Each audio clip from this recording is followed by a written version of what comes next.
Livros históricos. Nada mais é que aquilo que a gente estudou na bibliologia, naquela tabela. Então tem os Pentateuco, que a gente já estudou, que são. Quais são? Pentateuco. Gênesis. Deuteronômio. Muito bem. Gênesis, Êxodo, Levítico, Números e Deuteronômio. Esses são 5. E depois 5, 12. Daí temos os 12. Pelo amor de Deus, vamos lá. Quais são os 12 histórias? Podem ver, tá, irmãos? Agora não é dia de prova, dá pra ver quem faz. Vamos lá. Josué, Juízes. Pode olhar. Juízes, Ruth, Samuel, né? Reis, Crônicas, Esdras, Neemias, Esther. Muito bom. Esses são os 12, a qual a gente vai estudar nessa matéria. A gente vai estudar esse grupinho e tudo mais. Vamos ao primeira aulinha, será a introdução aos livros históricos. Então, geral dos livros históricos, vamos lá. Quais são os livros, né? Que a gente acabou de falar, são esses. Gênesis, Êxodo. Até como fazer. Irmãos, de novo falo, por favor, tenham paciência com a minha pessoa. Há 1 hora atrás eu estava cantando galinha pintadinha. Tenha paciência com a minha pessoa, por favor. Vamos lá. Os livros históricos do Antigo Testamento narram a jornada do povo de Israel desde a entrada na Terra Prometida até o período do exílio babilônico. São eles: Josué, Juízes, Ruth, 1ª e 2ª Samuel, 1ª e 2ª Reis, 1ª e 2ª Crônicas, Esdras, Neemias e Esther. Certo? Então, nada mais são do que livros históricos. Olha que legal! Nossa! Por essa que vocês não esperavam, né? Que eram livros históricos. Tô brincando. São livros históricos, obviamente. E o intuito deles não é só contar histórias. Não, muitas vezes. Histórias têm fundamentos. E, não é apenas uma história, mas sim algo que a gente aprende com ela. Entende? Por exemplo, foi uma matéria que eu sempre gostei foi a história. Por quê? Uma coisa que eu sempre falava. A gente aprende com os erros do passado para a gente não fazer isso no futuro. Então, por que a gente está dando história? Para a gente aprender só a história do Brasil? Não. Porque os nossos antepassados já fizeram o erro deles. Não precisa a gente cometer de novo. Entendeu? Então, é isso que traz. E começa os livros históricos com Josué. Josué que leva o povo até a Terra Prometida, enfim, acontece. E nas versões católicas da Bíblia, encontramos também o livro de Tobias, Judite e 1ª e 2ª Macabeus. Todo mundo lembra do livro dos apócrifos? Não, mas vocês lembram do que são livros apócrifos? Eu chutei. Livros apócrifos são o quê? Vai, Maicon. É com você. Livros que não são reconhecidos. Isso, não são inspirados, não são reconhecidos, não são inspirados por Deus. São livros apócrifos. E querendo ou não, depois que a gente aprendeu lá no bibliologia, tudo bonitinho, que era do jeitinho que a gente está conhecido e tal. Só que daí teve a reforma protestante. Aconteceu aquele negócio, daí eles colocaram mais alguns livrinhos que são Tobias, Judite, 1ª e 2ª Macabeus e mais alguns outros. Então, nas versões católicas são inseridas esses. Mas a gente não vai estudar sobre isso, a gente vai estudar a nossa versão. Porque, enfim. Tranquilo? Dúvidas? Pode perguntar, né, gente?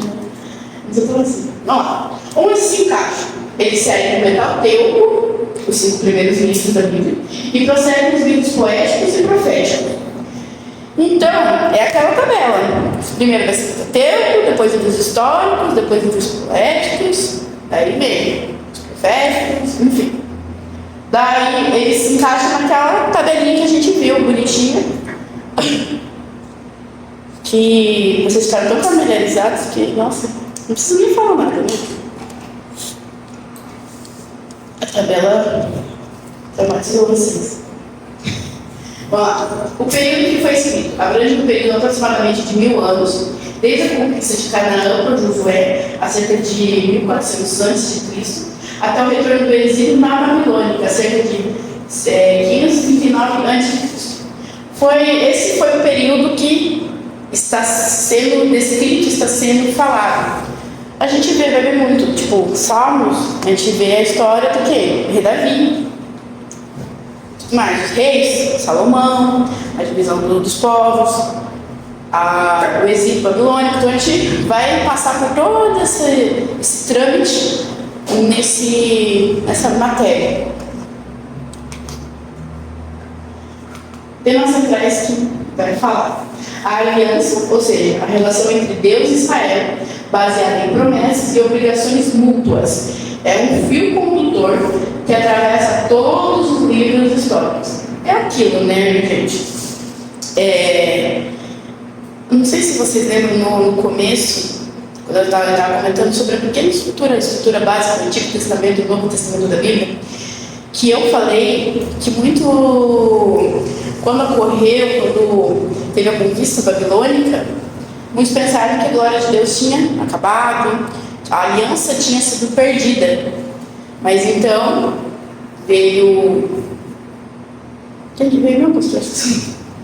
Veio um profeta que eu não lembro qual é o nome do profeta, que falou para o povo que essa aliança vai ser feita com sangue de cruz.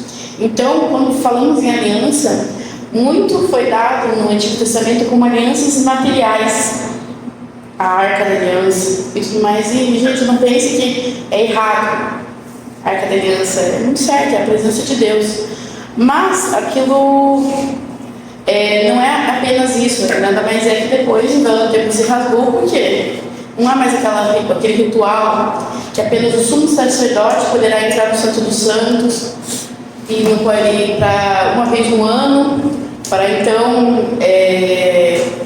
fazer sacrifícios ao povo. Não tem mais isso, a gente pode acessar o Santo dos Santos a hora que a gente quiser. Oi? Exatamente, profetizar isso. Eu tinha esquecido. Enfim, então essa aliança que é comentada. E a fidelidade e infidelidade. Chega em Samuel, a gente vê o que o rei Davi faz, enfim, é uma loucura, além de outras coisas que acontecem. Então, tipo, isso é um dos pontos que vai falar, tá falando sobre pessoas, seres humanos. A gente enfim. As narrativas ilustram as consequências da obediência e da desobediência à aliança com Deus. A fidelidade traz bênçãos, enquanto a infidelidade leva sofrimento e a punição. Meu Deus. Muita gente fala assim, nossa, mas eu também quero. O Deus do Antigo Testamento era mais bravo, era mais rígido. Nossa, o Deus do Antigo Testamento era um monstro. Não, gente. Ele nada mais é. Pensa naquela época. A gente estuda história. Vamos lá. Os homens da caverna. Os caras civilizados? Não era, entendeu?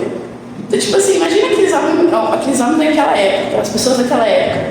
Tá tudo maluco, gente. Mais maluco que é hoje, entendeu?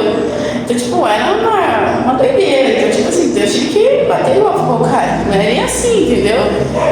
Então, querendo ou não, até falo que era mais difícil antigamente. Não, era mais fácil, entre aspas. Antigamente você não podia só matar.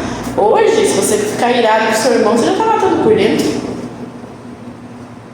Me fala aqui quem que não fica bravo com alguém, quem não fica irritado com alguém. E na palavra de Deus fala, se você ficar bravo com seu irmão, você já matou ele no seu coração. Então, é muito ruim esse coisa de falar. Antigamente, antes era mais difícil isso aqui. A gente vê muito bem isso. E da fidelidade foi aquilo que eu falei. Você não, minha mãe sempre fala isso, adoro. Você não pode plantar feijão e querer colher arroz. Deus perdoa o seu pecado? Perdoa. Deus vai te aceitar? Vai, obviamente, Ele é Deus. Mas as consequências, Deus não pode fazer nada. Davi, ungido do Senhor, fez aquilo lá, né, que a gente conhece muito bem a história, né? Ficou de olho na mulher de outro homem e tudo mais. O que aconteceu? Deus perdoou, mas errou o filho dele. Infelizmente são consequências que a gente não está imune. Quer falar alguma coisa, pastor? Não só que Davi, Salmo 51, o arrependimento de Davi, a oração dele, ele fala: cria, meu Deus, o coração puro, renova em mim o espírito da palavra. Pequei contra ti, fiz os seus olhos, não parece mal. E daí uma das coisas que Davi frisa a importância de quando você é perdoado por Deus, antes do perdão de Deus, é para que Ele não retire de vós o Espírito Santo. Sim. A partir do momento que a pessoa perde o Espírito Santo, ela perde a salvação. Perdão tudo. É aquela coisa, né? Pecado contra o Espírito Santo é imperdoável. Então é coisa um pouco mais difícil do que a gente pensa. E sabe qual que é o que é você? Só que nós somos uma sala de aula, é importante a gente saber isso aí. Mas eu falar assim, o que é pecar contra o Espírito Santo para que eu não tenha salvação? Eu, várias vezes, dei aula há 11 anos no ITQ, e os alunos perguntavam para mim, às vezes a gente tinha dificuldade para responder na hora, até que tivesse uma revelação do trono. Até vou falar de uma revelação do trono, antes de falar isso aí. Peça para mim aqui, onde que é o laser aqui? Eu tive uma revelação essa madrugada sobre esse quadro aqui, ó. Esse quadro, se você ver, ó, eis o Cordeiro de Deus, repetindo o pecado do mundo, tá lá? Se você quiser abrir em João 1,29. Então, a profecia de Jesus, né, que ele, como Cordeiro do sacrifício na cruz, ele tiraria o pecado do mundo. O sacrifício que seria de Isaac. Jesus, ele passou como um cordeiro a ser sacrificado por nós na cruz do Calvário.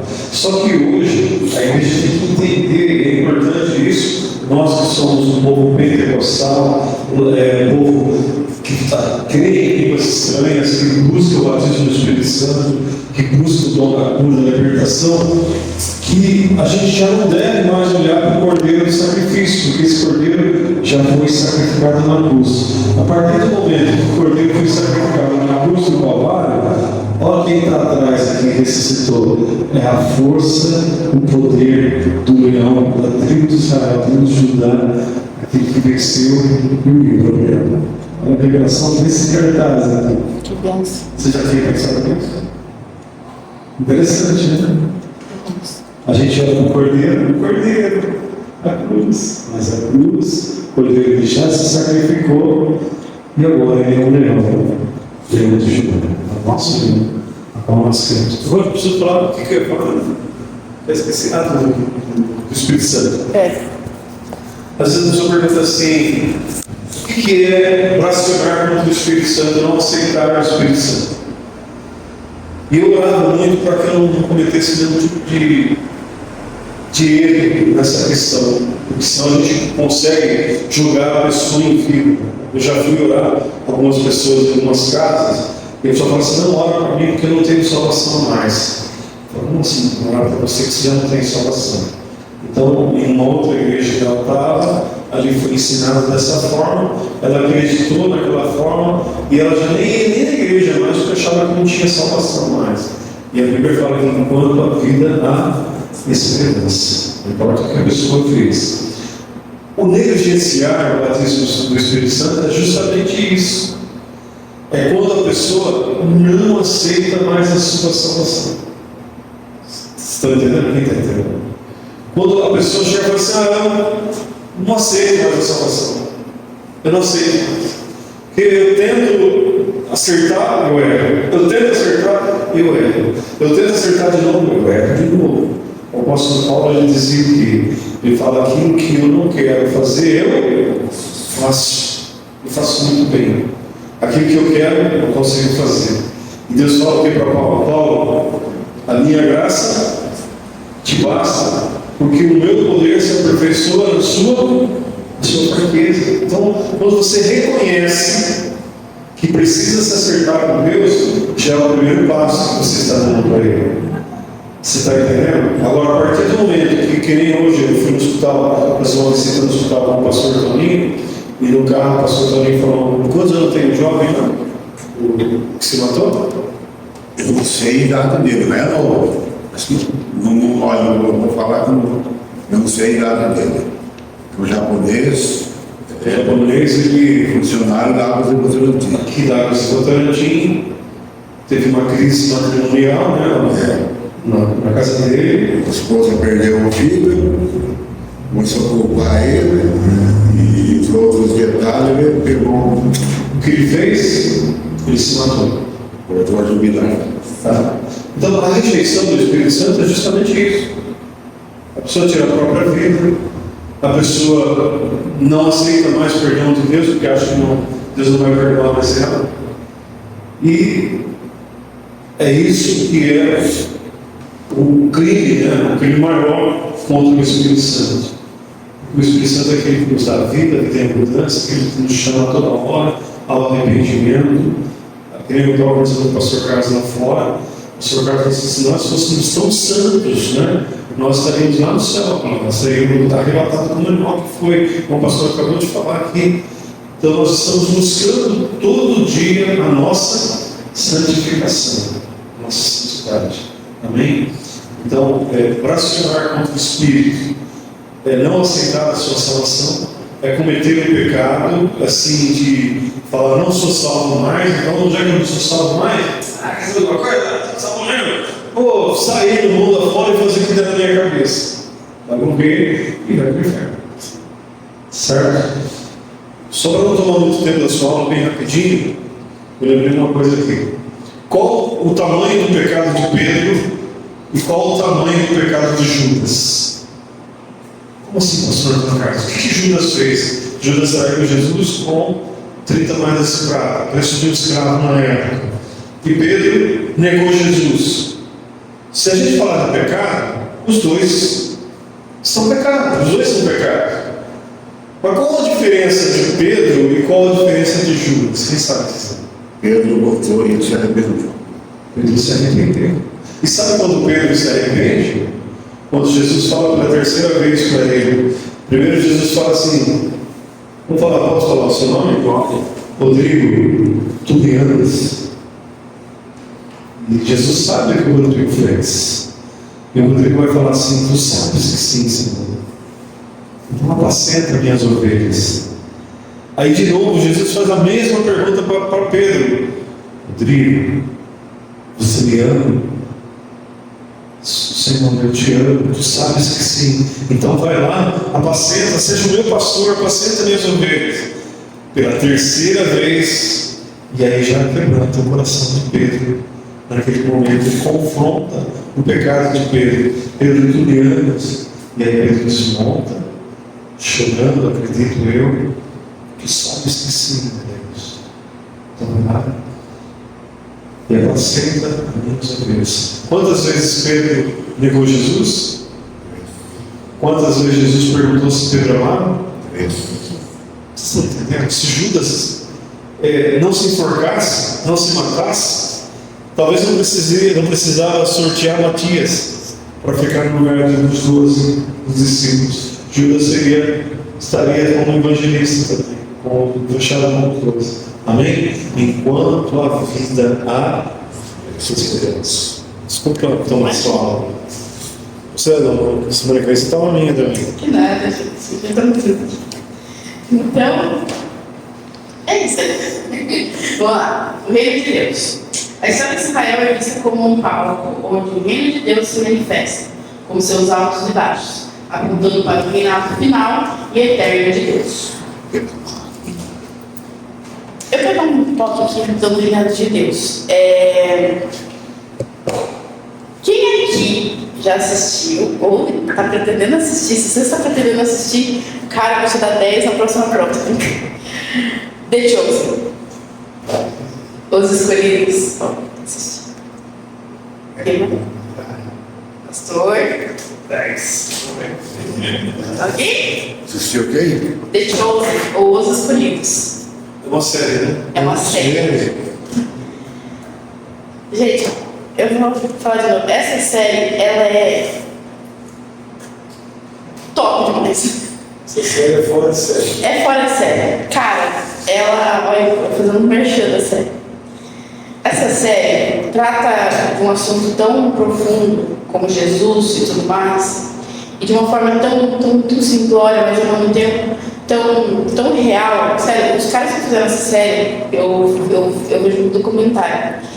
E é contado que eles iam fazer, né, era um irmão de uma igreja que Deus falou com ele, falou, ele sentiu no coração de fazer essa não era uma série mesmo. Era alguns episódios só falando sobre Jesus, relatando algumas coisas de Jesus, mas ia ser só isso. E daí, querendo ou não, um ator que faz Jesus, ele estava desempregado na época, ele estava desistindo, estava passando por problemas, estava desistindo de ser ator e tudo mais. E ele falou, e daí eu, que era amigo dele, falou, vou fazer daqui, eu gostaria que você fosse Jesus na peça. E quando foi feito e tudo mais, foi de uma forma tão de Deus, assim, que impactou muitas vidas, então acabou que expõe cada vez mais. Então, tipo assim, aquilo que era para ser só um começo, que eles não tinham dinheiro, juntou dinheiro assim, que foi muito pouco que eles tinham, se transformou em algo muito maior do que eles esperavam. Então, eles vão fazer outras séries, como... Vai ter Atos dos Apóstolos, eu tô doida pra assistir essa série. Cara, imagina. Nossa, eu tô doida pra ver Paulo. Enfim. Daí... Então, enfim, só queria comentar que essa série é muito boa. E tem uma parte dessa série que Jesus fala um pouco do reino dele, do reino de Deus. Quando a gente pensa em reino, a gente imagina aquela estrutura. Tem o rei, daí tem os ministros, aquela estrutura hierárquica. Não que o céu não seja isso, tem isso. Mas na série que mostra, o João e Tiago, os irmãos, chegam para Jesus e falam: Jesus, eu posso sentar à sua direita, à sua esquerda, no reino de Deus?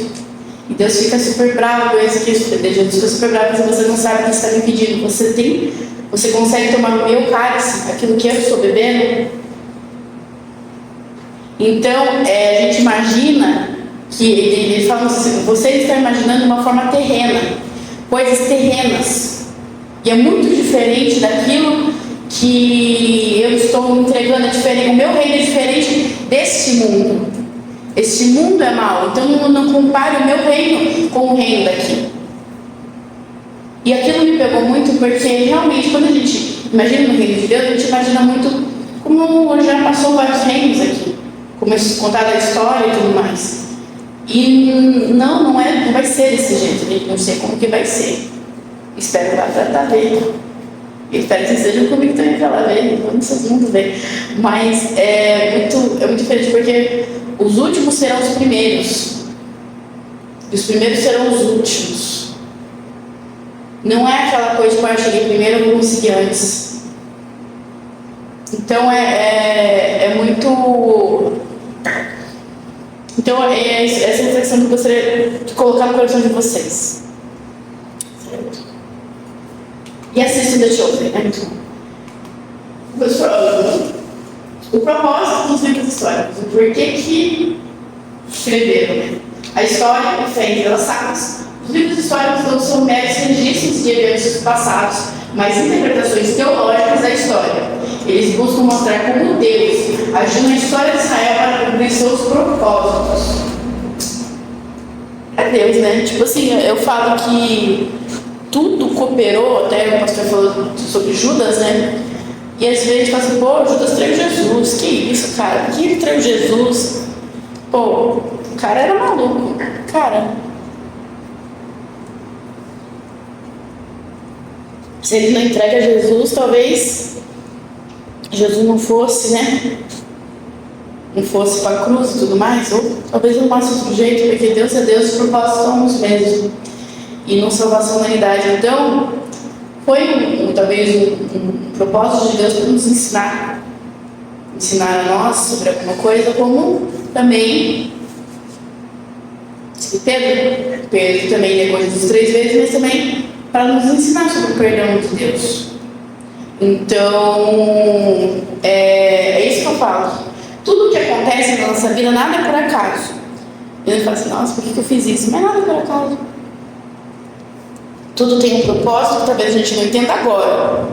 Fique com raiva, fique chateado, fique triste. Mas a gente sabe que mais pra frente a gente vai entender. Alguém tem dúvida, gente, que eu tô falando?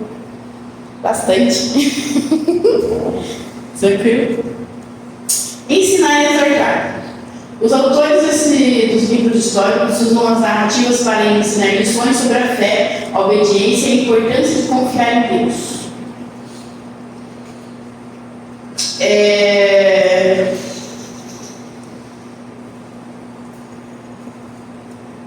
Não tem muito. É isso mesmo. É que eu não tenho. Tá tão explicadinho que às vezes eu fico assim, não posso falar mais.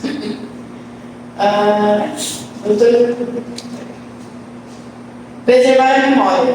Os livros ajudam a preservar a memória da identidade do legado do povo de Israel. Quem lembra dos. Agora eu esqueci o nome deles. Os maçorretas.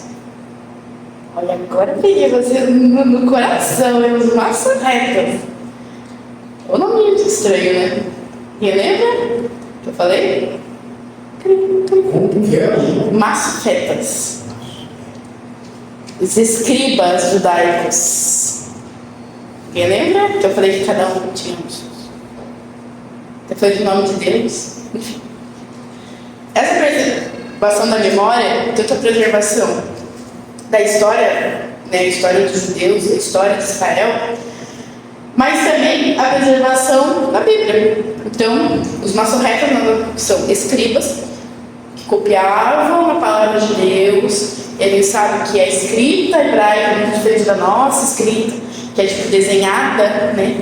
Então acaba que se caísse um ponto, mudava todo o contexto. Então, essa preservação de memória é uma das mais importantes.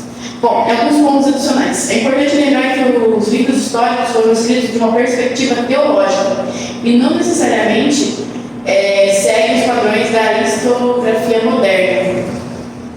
A arqueologia e outras fontes históricas podem fornecer informações adicionais para complementar os estudos dos livros históricos. Então, assim, a Bíblia, essa parte de história, é muito legal você pegar essa parte com um livro de história normal, assim, de escola, que daí acaba que você você está falando sobre essa época, está falando sobre isso, estava acontecendo assim, que acaba que vai contar sobre histórias voltadas para o meio teológico, para o meio de Deus, e não. Às vezes seria bom a gente entender o contexto. Aula 2, eu vou falar aqui, eu separei esses slides em 8 aulas. Então vai ser 2 aulas por coisa. Então tá a aula 2, um pouquinho mais. Vamos continuar. Conquista da Terra Prometida, olha que legal. Vamos começar com o livro de Josué. Todo mundo sabe quem é Josué? Josué. É um professor do Moisés. Assessor do Moisés.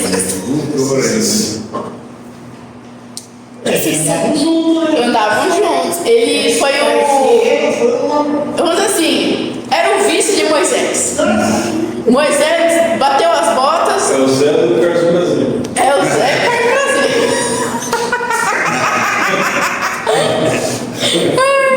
Moisés bateu as botas, Josué se levantou. Subiu o cargo. Querendo ou não, a gente conhece a história, Moisés não, ele viu a terra prometida, mas foi com Deus, amém, Jesus. Então, e por conta do povo ter murmurado, enfim, muitas coisas que fizeram aquele povo, Jesus, acho que Deus já estava assim, pelo amor de Deus, pelo amor de mim, acaba. que eu tava aguentando mais aquele povo que só reclamava, só falava, só não tava bom, e não sei o quê. A gente não é assim, né, pastor? A gente é belezinha, né? Nossa, Nossa, a gente não reclama de nada. não parece. Gente, bom.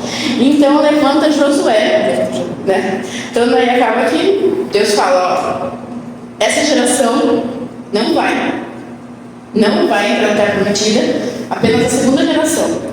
E nem Moisés entrou. Então Josué leva a segunda geração para a nova terra. Então até que morresse todos da primeira geração, eles não foram para a terra prometida. Vamos lá. A liderança de José. É José, aí José. É ele, cara. A liderança de Josué. Josué é sucessor de Moisés, só que torcedor. Tá cansado, meu Deus. Torcedor. Voto? Se eu tivesse ter voto, ele ia entrar com voto. Com certeza, a gente é torcedor. Vai lá.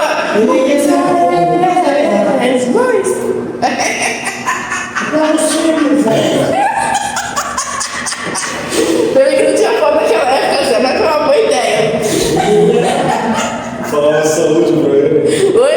Falava saúde, mas porque se você for explicar.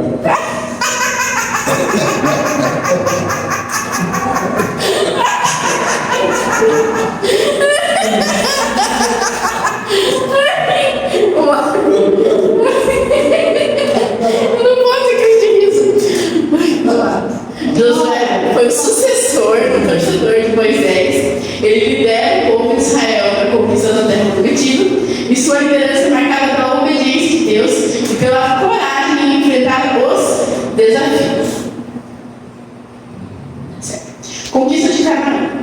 O livro descreve as campanhas militares de Israel contra os povos que habitavam Canaã.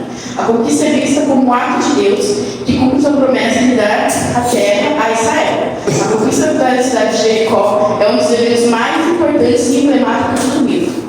A gente conhece como é os muros de Jericó. Josué está em Jericó.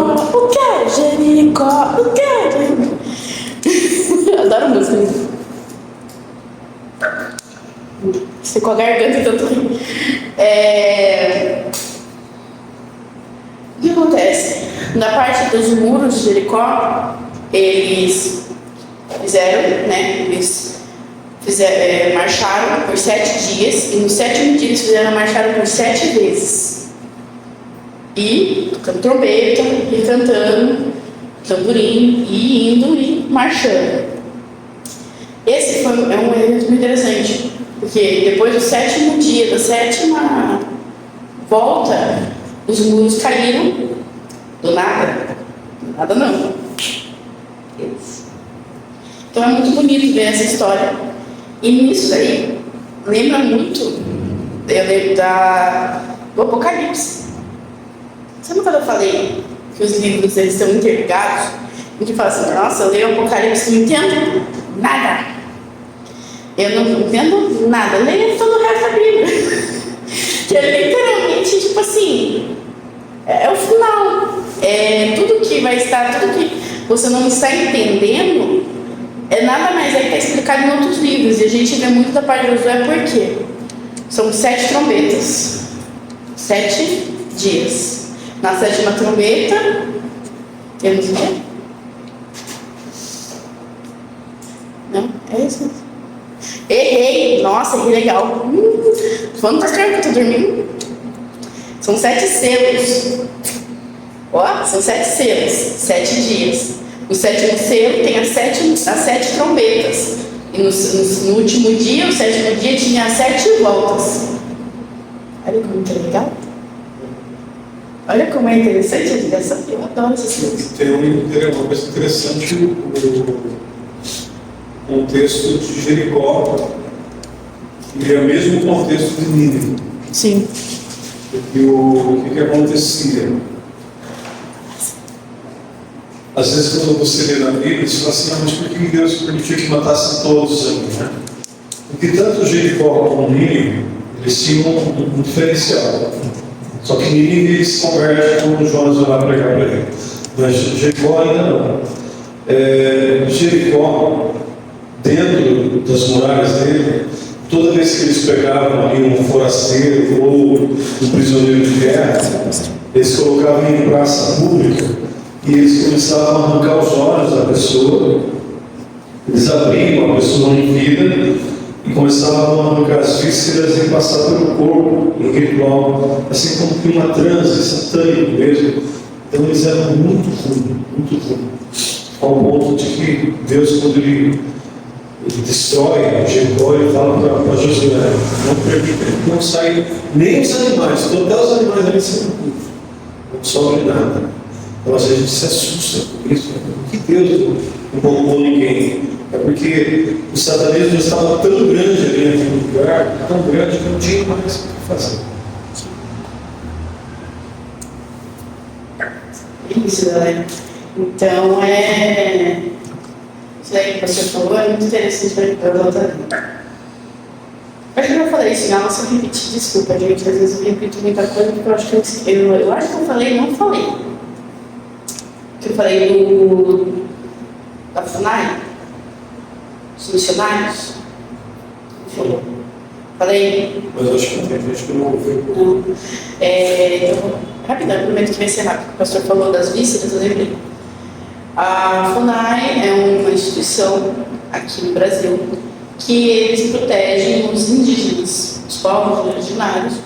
Então acaba que muitos missionários que estão em campo não podem ir para as tribos porque é como se fosse uma proteção cultural. Só que isso acaba que muitas tribos ainda que não conhecem a palavra de Deus estão fazendo atrocidades absurdas, matando bebês que nascem deformados, matando muitas pessoas que são deformadas, entre outras coisas. Na história, quando a gente ouve sobre os incas, os maias, daí diz que o pastor os inimigos eram matados, era um sacrifício, e era arrancado o coração e era comido o coração. Eles acreditavam que a força estava no coração. Quando comia o coração do inimigo, a força era a sua daí. Então eram coisas assim, demoníacas. São coisas demoníacas. E, então acaba que a FUNAI nada mais é que quer impedir que isso aconteça para que os missionários não possam ir para os campos, né, não ir para a tribo, para que não aconteça. E é muito interessante quando a gente vê sobre cultura, que às vezes eu acompanho muitos missionários na internet, e tem missionários que estão em tribos e tudo mais, e fazem as pinturas no rosto, porque as pinturas eram não, e é uma pintura não feita para os deuses deles, mas sim para Deus. Eles fazem as pinturas, tem as danças, mas tudo para Deus. Então, muito se fala da cultura, que a FUNAI fala, vai perder-se a cultura, mas a gente vê uma mescla, vamos assim.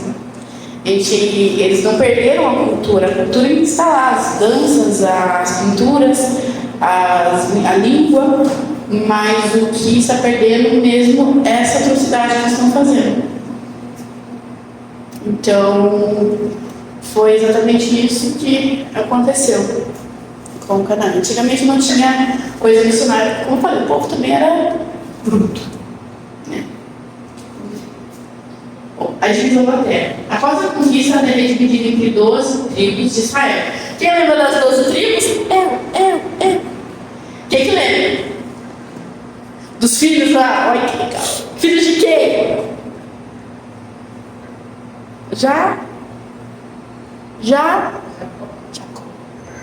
Jacó, depois se torna Israel. Torna não, né? É trocado o nome. E daí são as 12 tribos. Daí eu não vou falar, porque minha cabeça já está entrando no parafuso, não vou. Que é Rubens, não, Levi. Enfim, a divisão da terra é vista como um ato de justiça e provisão de Deus. Os temas principais que são tratados por Josué. A obediência a Deus. A obediência a Deus é o tema central do livro. Está por todo o livro. É muito interessante a parte que eu gosto de... esqueci o nome do rio. que eles atravessam, pastor? Eu esqueci. Jordão. Quando eles atravessam o Rio Jordão, é como se fosse o Mar Vermelho, é aberto, né? E eles pegam as pedras, porque aquilo era um lembrete do que Deus... É muito bonita essa parte, eu gosto muito. Então, tipo, a obediência de Deus, que eles aprenderam com os antepassados deles, tipo, nossos pais, avós fizeram isso, não vão fazer mais, né? Vamos mudar. Pena que nem todos têm essa cabeça. Acaba que, tipo, é um ciclo vicioso. Meu pai me batia, eu vou bater no meu filho também. Meu pai brigava comigo, eu vou brigar também. Então, tipo, é um ciclo vicioso. Não fazer bem pra você, tem que estar fazendo isso com o seu filho. Não é? Enfim. Após a terra prometida. Após a terra prometida é vista como um cumprimento da promessa de Deus e Deus a Abraão e seus descendentes. A terra é um presente de Deus que deve ser recebido com gratidão e usado para servi-lo. Então, é a terra prometida, cara. Ainda não é a nossa terra.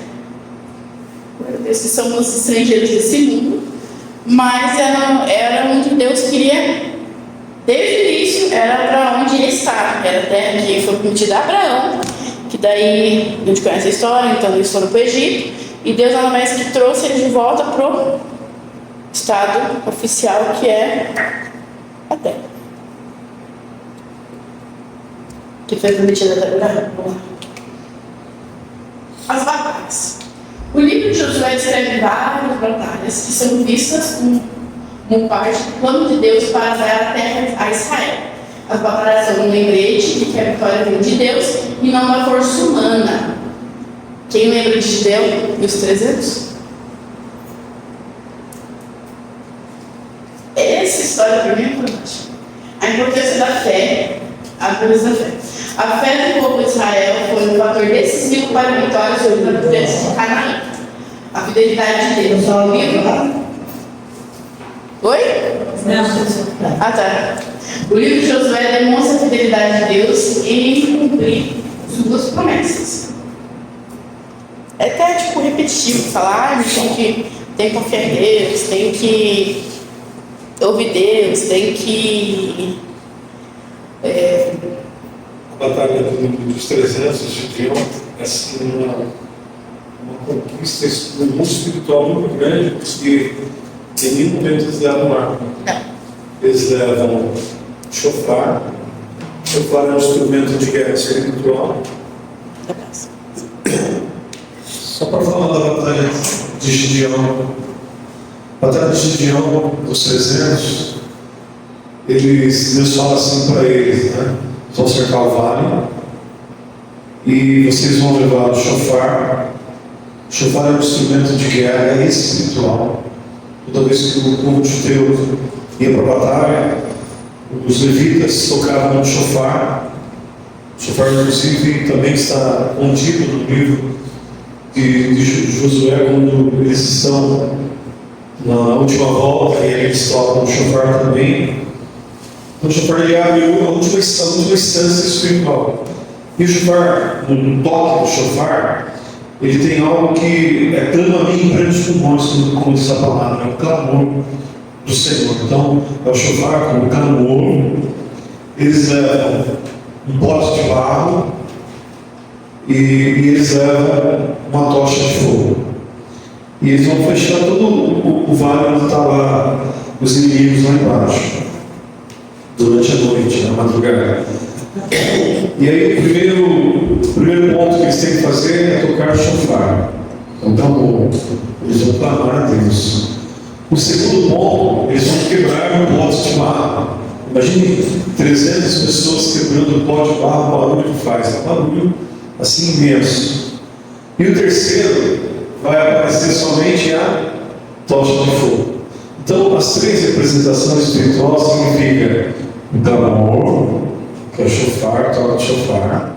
O segundo é quebrar um pote de barro, ou seja, quebrar o nosso eu, quebra o meu eu, quebra eu que sou feito de barro, meu estado, minha situação, meu homem, né? me quebra, Senhor, eu estou me quebrando ali, a humildade, né? De deixar somente Deus trabalhar, não é pela minha força, pela força do Espírito, né? Não por força nem por violência, mas pelo Espírito de Deus. Aí só vai sobrar o quê? A tocha de fogo, que o fogo ele representa o Espírito Santo. Então, quando os inimigos de Israel estão lá embaixo, eles escutam o toque do shofar, eles escutam o barulho quebrando os barros, as pessoas estão se quebrando, né? Não é o pastor que conhece a Bíblia, que é isso, que é aquilo, não está se quebrando, não é mais nada. Vai sobrar quem? O Espírito Santo. Então é o Espírito Santo que faz com que eles lá embaixo montem a vida do outro. E Israel, apenas com 300, né, Gideão, apenas com 300 soldados nessa batalha ganham a batalha. Então toda e qualquer batalha espiritual, quem ganha por nós é o Espírito Santo. Amém? Amém. Temos um novo companheiro de teologia. Legal? Você fez inscrição nele? Tem que fazer. Eu chamei ele de Breu. O quê? De Breu. Vai ficar à vontade. Bom, vamos lá. Contexto histórico e teológico. O livro de Josué foi escrito em um contexto de transição, quando Israel estava passando de uma confederação de tribos para uma nação estabelecida. Olha que palavra bonita, confederação. Essa aí que eu coloquei me impressionando. O livro tem um propósito teológico, mostrando como Deus agiu na história de Israel para cumprir seus propósitos. Ou seja, como falou, é uma transição. Ou seja, eles pararam de ser um povo que estava andando no deserto e passaram a ser realmente um estado, um local, um reinado, vamos dizer assim. Que depois a gente descobre que é um reinado e tudo mais, que é contado nas histórias, porque eles eram, quem comandava eram os profetas, os sacerdotes, eles que eram os reis. Daí então chega para Samuel e fala: vamos eleger um rei aí e tal, você toca, todos os caras têm um rei, por que a gente não pode ter um rei? Daí acaba que o povo escolhe Saul, e a gente conhece a história que Saul não dá muito certo, porque o povo não é escolhido por Deus. E daí Deus fala: Samuel, vai atacar Jessé, que lá você vai encontrar o meu rei e tudo mais, e encontra Davi. A gente conhece a história, então. E é muito legal, porque mesmo ele sendo ungido de Deus, mesmo Deus escolhendo Davi e Saul não, ele nunca tirou a autoridade de Saul. Saul ainda era o rei, Saul ainda, mesmo não sendo escolhido por Deus, ainda ele era ungido. Então é muito bonito essa parte. Bom, alguns pontos adicionais. É importante considerar o contexto cultural e histórico do antigo Oriente Médio ao interpretar o livro de Josué. O livro de Josué levanta questões éticas complexas sobre a violência e a conquista, que exige uma reflexão cuidadosa. Foi aquilo que o pastor falou, sobre a parte de matar todo mundo de Jericó e não salvar ninguém. Desculpa. Que bonitinho. Que bonitinho. É que ele ficou sentadinho, quem viu? Enfim.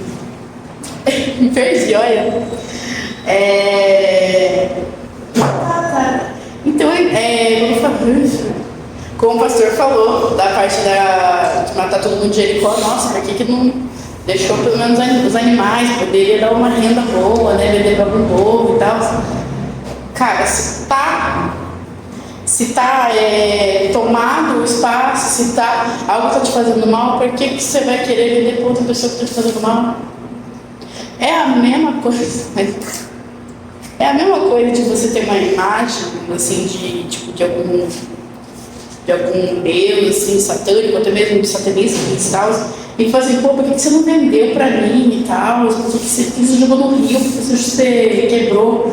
Se aquilo não serve para mim, por que eu vou te dar? Se aquilo não vai fazer bem para mim, porque eu vou te dar aquilo que fez bem para mim.